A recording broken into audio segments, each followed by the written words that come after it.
Now, of course, Second Amendment keeps coming up in the news because there are a lot of mass shootings in this country, happen almost on a weekly basis. No, actually, they happen on a daily basis if you count mass shootings as shooting 4 people, either wounded or killed. So I looked at the U.S. Constitution. I've done this several times, and I wanted to help you break it down a little bit because oftentimes in the press and certainly online, you'll only see half the Constitution. In fact, I've had this tweeted to me several times this week. They say, look, man, Second Amendment is so clear. It says right there, the right of the people to keep and bear arms shall not be infringed. That is, wow, man, I didn't think about that. That is really clear. Oh, wait a minute. How about the other part of the amendment, the first half of the amendment? Oh, let's read the whole amendment for a second. A well-regulated militia being necessary to the security of a free state, the right of the people to keep and bear arms shall not be infringed. Now, you have to understand something about the process by which these amendments got ratified. The Founding Fathers debated these to no end. They debated literally every comma of the Second Amendment. The very last edit they did was to take out a comma. They had the first part, the right to keep and bear arms, in the first half of the sentence, in the first copy of this amendment, and then they switched it after debating it. So if they just wanted to write the second half of the amendment, the right to keep and bear arms for the people, they could have just written that. It's not like they didn't think about it. They thought about it, they debated it, and they decided, no, it's very important. In order for us to have militias, we need to have arms. This is for the point of a militia.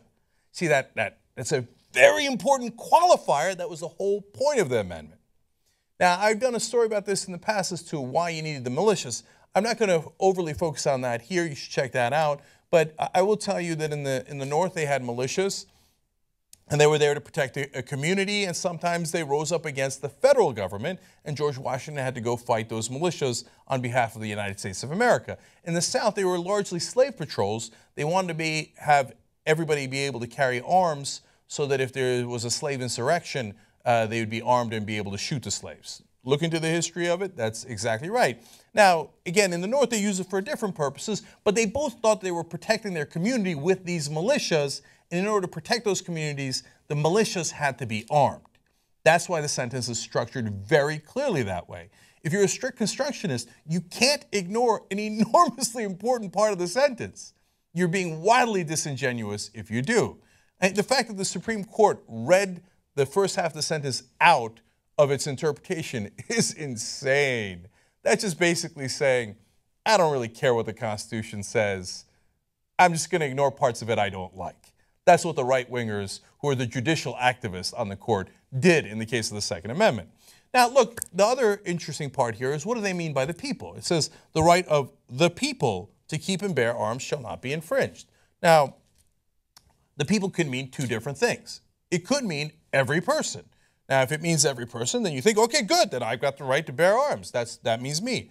Or it could mean the people of the United States. So, for example, they're referring to the security of a free state, and the state is trying to protect itself against the federal government in the context of the Founding Fathers, so it could mean the people of that state, right?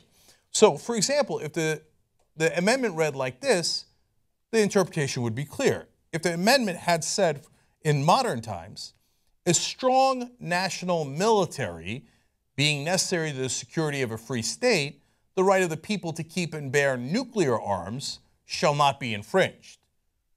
No one would interpret that as meaning that every single person gets to have nuclear arms. They would interpret that to mean, well, since we need a strong military, and that's essential for a free state, you cannot ban nuclear arms from the people of the United States.